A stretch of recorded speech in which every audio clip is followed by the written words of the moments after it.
নমস্কাৰ, মই বাবীৰ পৰা। মই এবাৰ উচ্চতৰ মাধ্যমিকৰ স্বাদবৰ্ষৰ পৰীক্ষাত নগাঁও ৰামানুজন চিনিয়ৰ ছেকেণ্ডেৰী স্কুলৰ পৰা 92.8% পাবলৈ সক্ষম হৈছোঁ। মই ফিজিক্সত পাইছোঁ 93, কেমেষ্ট্ৰি 96 আৰু বায়'লজি 94। মই কেমেষ্ট্ৰি বিষয়টো কি প্ৰিপেৰেশ্যন কৰিছিলোঁ তাৰ ওপৰতে ক'বলৈ লৈছোঁ। শিক্ষাবৰ্ষৰ আৰম্ভণিৰ পৰা মই নিয়মীয়াৰূপে পঢ়ি গৈছিলোঁ আৰু সকলো টপিক মই বুজিবলৈ ট্ৰাই কৰিছিলোঁ, তাৰ যিবিলাক কনচেপ্ট সেইখিনি ল'বলৈ ট্ৰাই কৰিছিলোঁ আৰু কলেজত যিখিনি পঢ়াই দিয়া হৈছিলে ঘৰত আহি মই সেইখিনি সকলো ৰিভাইজ কৰিছিলোঁ। বিশেষকৈ ফিজিকেল কেমেষ্ট্ৰিৰ ক্ষেত্ৰত নিউমেৰিকেল প্ৰেক্টিছ কৰাটো খুবেই প্ৰয়োজনীয়।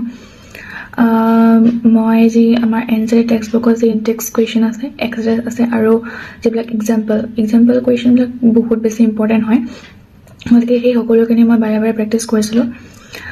আৰু এক্সাৰচাইজবোৰ যিবিলাক আছে সেইবিলাক বাৰু আমাক কৰাই দিয়া হৈছিলে কলেজত, গতিকে সেয়া সকলো আহি পেলাই মই ঘৰত ৰিভাইজ বা প্ৰেক্টিছ কৰিছিলোঁ।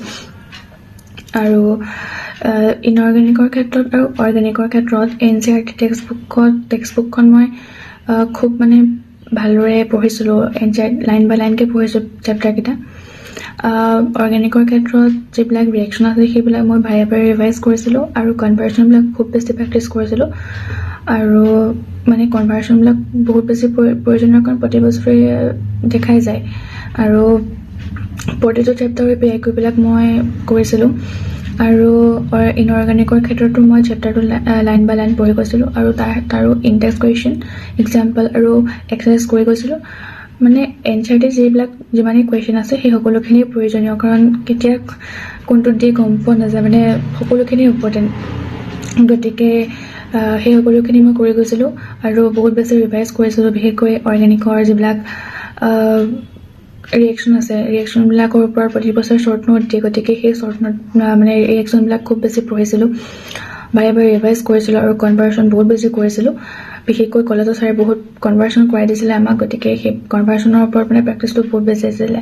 সেইটো কাৰণে তাতে কনভাৰ্চনত মানে মোৰ বহুত বেছি কনফিডেঞ্চ আহি গৈছিলে, গতিকে সেই তাত মোৰ কোনো ধৰণৰ প্ৰব্লেম নাছিলে।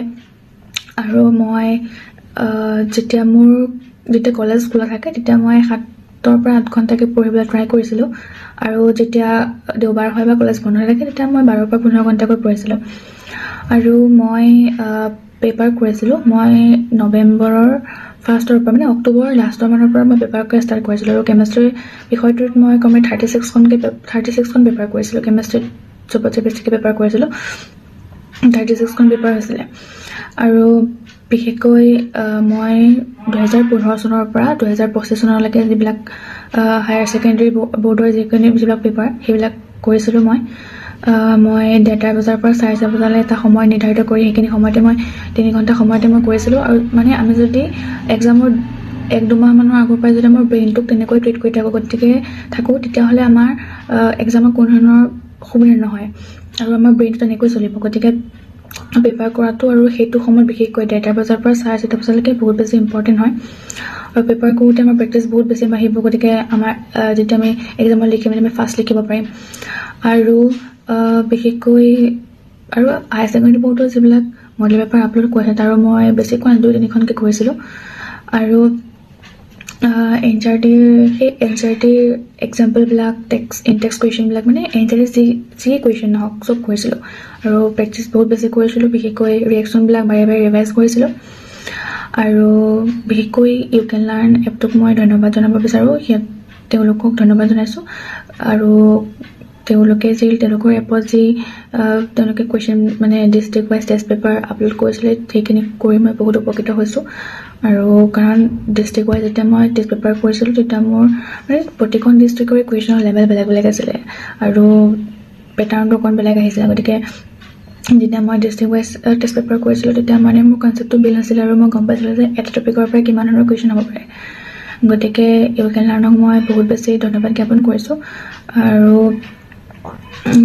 মই এনেদৰে প্ৰিপেৰেশ্যন কৰিছিলোঁ, মানে বাৰে বাৰে ৰিভাইজ কৰিছিলোঁ আৰু মানে NCERT টেক্সটবুকখন খুব ভালদৰে পঢ়িছিলোঁ লাইন বাই লাইন আৰু কুৱেশ্যনবিলাক কৰিছিলোঁ, সকলো পেপাৰ কৰিছিলোঁ। মানে চবতছে বেছি ইম্পৰ্টেণ্ট পেপাৰ কৰাটো।